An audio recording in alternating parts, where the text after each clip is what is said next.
ముఖ్యంగా చెప్తున్నాను యువకులకి, దీంట్లో మీరు ఇరుక్కోవద్దు. ఎందుకంటే వన్స్ మేము కంప్లెయింట్ లాంచ్ చేసిన తర్వాత ఏది కూడా మా చేతుల్లో ఉండదు. ఈరోజు ప్రతీది కూడా ట్రాక్ అవుతది. ఈరోజు ఐపీ అడ్రస్ పోలీసులు ట్రాక్ చేయడం అనేది పెద్ద పని కాదు. చాలా ఈజీ పని ఆళ్ళకి. పోలీసులందరికీ కూడా ఐపీ ఎక్కడి నుంచి ఎక్కడికెళ్తుంది ఇది ట్రాక్ చేయడానికి. అట్‌లీస్ట్ కొన్ని వందల మంది చేసినా కూడా ఒక 50 మందిని, 60 మందిని అయితే ఆళ్ళు డెఫినెట్‌గా అరెస్ట్ చేస్తారు. వన్స్ మేము కేస్ లాంచ్ చేసాక ఈరోజు మార్నింగ్ కేస్ లాంచ్ చేస్తున్నాము. ఆల్రెడీ ఐ థింక్ ఈ పాటికి అయిపోయి ఉంటుంది. ఈ అన్నిట్లికన్నా ఘోరం ఏంటంటే, మేమందరం బాధపడింది ఏంటంటే, ఒక ఆర్టీసీ బస్సులో ఎలా ఏస్తారు సినిమాని? అసలు ఓకే. అంటే ఒక ఆర్టీసీ బస్సులో ఒక సినిమాని తీసుకొచ్చి మూడో రోజు ఏసేస్తే ఇంక మీ ప్రొడ్యూసర్లు ఏం చేయాలి మేము?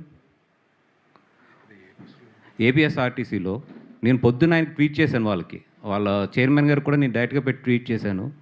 అండ్ ఈ పైరసీలో అందరికన్నా బాధితుడు ఎవరంటే ఫస్ట్ పవన్ కళ్యాణ్ గారు. అత్తారింటికి దారేదప్పుడు ఆయన సినిమా ముందు రిలీజ్ అయిపోతే అందరం ఉండి నిలబడి ఆ సినిమాకి ఎన్ని కష్టాలు పడ్డాం ఇది అందరికీ తెలిసిన విషయమే. ఈ విషయం నేను కళ్యాణ్ గారి దృష్టికి కూడా తీసుకెళ్తాను.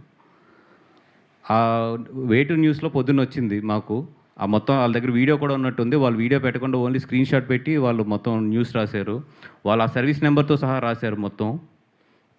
అది సర్వీస్ నెంబర్ 3066 ఏపీఎస్ఆర్టీసీ పలాస నుంచి విజయవాడ వెళ్ళే ఆర్టీసీ బస్ అది. దాంట్లో ఏసారు. నేను పొద్దున్న ట్యాగ్ చేశాను కూడా వాళ్ళని. ట్యాగ్ చేస్తే ఇప్పుడు వరకు దాని మీద ఏమి యాక్షన్ తీసుకున్నారో, రియాక్షన్ తీసుకున్నారో నాకు ఏమీ తెలీదు.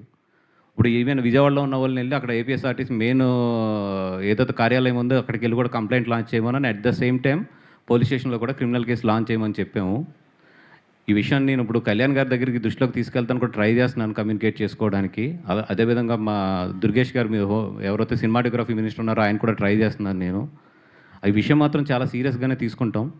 అదేవిధంగా చాలామంది కేబుల్ ఆపరేటర్స్ కూడా చెప్తున్నాం, మాకు ఒక్క వీడియో స్క్రీన్‌షాట్ దొరికినా కూడా 100% కేసు ఫైల్ చేసి మేము కేసు చివరి వరకు కూడా మేము పోరాడతాము. మీకు ఏమైనా ఎగ్జాంపుల్స్ కావాలంటే గీతా గోవిందం కేసులు గుంటూరు కోర్టులో ఉన్నాయి. ఎంతవరకు పోరాడుతున్నామో చూడండి. ఏ ఆపరేటర్ కేబుల్ ఆపరేటర్ని కూడా మాకు వీడియో వచ్చింది, మీ కేబుల్ ఆపరేటర్లో మా సినిమా ప్లే చేస్తున్నారని మా అభిమానులు ఎవరన్నా వీడియో తీసి మాకు పంపిస్తారు డెఫినెట్గా. ఎందుకంటే మా అభిమానులు అన్ని చోట్ల ఉన్నారు. 100% పంపిస్తారు. పంపిస్తే మాత్రం మేము కేసు పెట్టకుండా మాత్రం వదలం.